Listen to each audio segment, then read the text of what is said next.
Selamat hari Minggu, Ibu Bapak, Saudara-saudariku yang dikasihi Tuhan Yesus Kristus.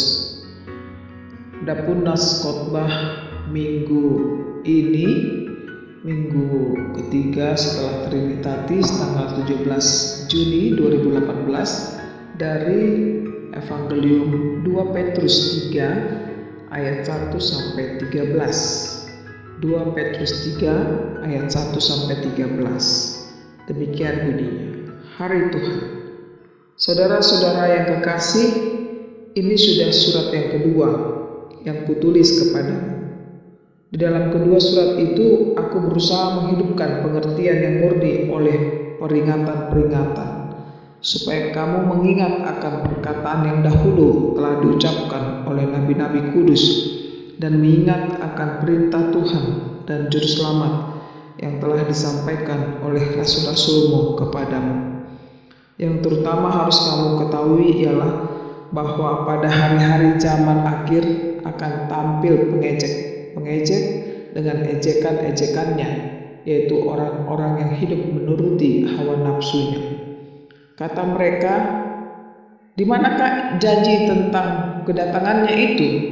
Sebab sejak bapa-bapa leluhur kita meninggal, segala sesuatu tetap seperti semula pada waktu dunia diciptakan. Mereka sengaja tidak mau tahu bahwa oleh firman Allah langit telah ada sejak dahulu, dan juga bumi yang berasal dari air dan oleh air. Dan bahwa oleh air itu bumi yang dahulu telah binasa, dimusnahkan oleh air bah. Tetapi oleh firman itu juga langit dan bumi yang sekarang terpelihara dari api dan disimpan untuk hari penghakiman dan kebinasaan orang-orang fasik. Akan tetapi saudara-saudaraku yang kekasih, yang satu ini tidak boleh kamu lupakan, yaitu bahwa di hadapan Tuhan satu hari sama seperti 1000 tahun, dan 1000 tahun sama seperti satu hari. Tuhan tidak lalai menepati janjinya, sekalipun ada orang yang menganggapnya sebagai kelalaian, tetapi ia sabar terhadap kamu, karena ia menghendaki supaya jangan ada yang binasa, melainkan supaya semua orang berbalik dan bertobat. Tetapi hari Tuhan akan tiba seperti pencuri. Pada hari itu langit akan lenyap dengan gemuruh yang dahsyat, dan unsur-unsur dunia akan hangus dalam nyala api, dan bumi dan segala yang ada di atasnya akan hilang lenyap. Jadi, jika segala sesuatu ini akan hancur secara demikian, betapa suci dan salehnya kamu harus hidup, yaitu kamu yang menantikan dan mempercepat kedatangan hari Allah. Pada hari itu langit akan binasa dalam api, dan unsur-unsur dunia akan hancur karena nyalanya. Tetapi sesuai dengan janjinya, kita menantikan langit yang baru dan bumi yang baru, di mana terdapat kebenaran. Demikian bunyinya. Ibu bapak, saudara-saudariku yang dikasihi Tuhan Yesus Kristus, topik minggu kita adalah setia menantikan hari Tuhan. Ada satu lagu yang memiliki lirik seperti ini. Janji yang manis. Janji yang manis ku tak kulupakan. Tak terombang-ambing lagi jiwaku. Walau lembah hidupku penuh awan, nantikan cerahlah langit di atasku. Kau tidak akan aku lupakan. Aku memimpinmu, aku membimbingmu. Kau tidak akan aku lupakan. Aku penolongmu. Yakinlah teguh. Lirik lagu ini mengingatkan kita semua bahwa betapa janji itu tidak untuk dilupakan atau diingkari, baik manusia yang berjanji kepada sesama maupun kepada Tuhan. Sebuah janji yang harus dipelihara dengan baik-baik sampai akhir hayat oleh manusia. Janji yang diikat dengan kesetiaan, maka kehidupan seberat apapun bisa dihadapi. Demikian halnya dengan janji tentang kedatangan Tuhan Yesus yang kedua kali, pasti ditepati. Tetapi masalahnya, tak satupun manusia mengetahui kapan kedatangannya. Walau manusia mencoba membuat perkiraan waktu kedatangannya, tetapi tak satupun benar. Jadi pertanyaannya, kapanlah janjinya akan digenapi? Ibu bapak saudara-saudaraku yang dikasihi Tuhan Yesus Kristus, marilah kita melihat dalam nats ini sebagai gambaran kita tentang janji kedatangan Tuhan Yesus. Yang pertama, di mana digambarkan dalam nats ini, yaitu orang-orang yang menolak janji kedatangan Tuhan Yesus yang kedua kalinya. Orang-orang yang menolak janji Tuhan itu di akhir zaman tampil sebagai pengejek-pengejek atau orang-orang yang hidup menuruti hawa nafsunya. Padahal mereka sebelumnya adalah orang yang percaya kepada Tuhan, tetapi ternyata mereka murtad. Bahkan mereka menjadi guru-guru palsu. Yang kedua, gambaran nats ini adalah Tuhan itu menunggu pertobatan manusia, memberikan kesempatan agar manusia beroleh keselamatan. Yang ketiga, peristiwa kedatangan Tuhan kedua kalinya adalah sesuatu yang pasti terjadi. Itu dapat disebutkan dengan istilah pertama, hari Tuhan. Yang dimaksud dengan hari Tuhan yaitu hari di mana dunia yang kita hidupi saat ini lenyap. Kemudian kedatangan Tuhan itu digambarkan seperti pencuri. Yang ketiga, langit akan lenyap dengan gemuruh yang dahsyat. Lalu berganti dengan langit yang baru dan bumi yang baru di mana terdapat kebenaran. Nah, kita melihat lagi dalam nats ini menggambarkan bahwa sikap orang yang menanti kedatangan Tuhan Yesus Kristus itu sampai akhirnya di ayat 14 dikatakan tidak bercacat dan tidak bernoda dan sebagai pendamai. Dari keempat penjelasan ini dapatlah disimpulkan bahwa kedatangannya pasti terjadi. Hanya saja kita dituntut untuk sabar, setia, dan tekun menantikan kedatangannya. Di tengah-tengah kesabaran mengalami hidup, kesetiaan menjalani tugas panggilan sebagai orang percaya, serta tekun berpengharapan. Kita diingatkan juga yang pertama bahwa kehidupan di dunia ini ada akhirnya. Artinya tidak ada yang kekal dalam hidup ini. Semua akan berakhir. Manusia akan menghadap Sang Penciptanya. Tidak satupun yang bisa bertahan hidup ketika dunia akan berakhir. Baik kaya miskin, pintar bodoh, berjabatan tinggi atau tanpa jabatan, memiliki keturunan atau tidak, semua itu akan berlalu.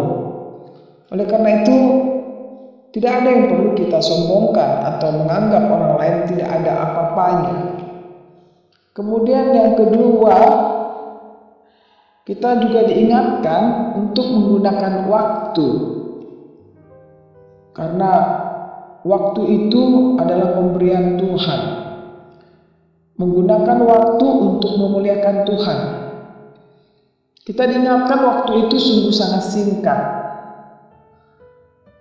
Waktu yang sudah dilewati tidak akan bisa balik kembali. Tidak ada kata penyesalan lagi bila kesempatan itu disia-siakan. Kita bisa lihat di Efesus 5 ayat 16. Pergunakanlah waktu yang ada karena hari-hari ini adalah jahat. Waktu itu milik Tuhan sehingga semestinya sebagai orang percaya harus mempergunakan dengan sebaik-baiknya. Sebagai seorang petani, bekerjalah benar-benar sebagai petani yang hulu. Sebagaimana seorang guru, baiklah mengajar benar-benar sebagai seorang guru, memberi teladan. Begitu juga seorang murid, baiklah belajar benar-benar sebagai seorang murid yang disiplin dalam waktu dan belajar. Ibu bapak saudara-saudaraku yang dikasihi Tuhan Yesus Kristus, kita menyadari sebagai orang yang beriman di tengah zaman ini tentu banyak tantangan antara lain. Pertama, nilai kepercayaan kepada Tuhan telah bergeser sehingga bisa berubah kepercayaan menjadi kepercayaan yang lain. Misalnya lebih mempercayai mamon, harta duniawi, atau jabatan yang tinggi. Saya pernah melihat di satu televisi terlihat seseorang yang sedang mandi di bed, ya, di mana mandi dengan uang. Nah, ini menggambarkan manusia sudah dikuasai oleh uang semata. Nah, ini menggambarkan juga bahwa manusia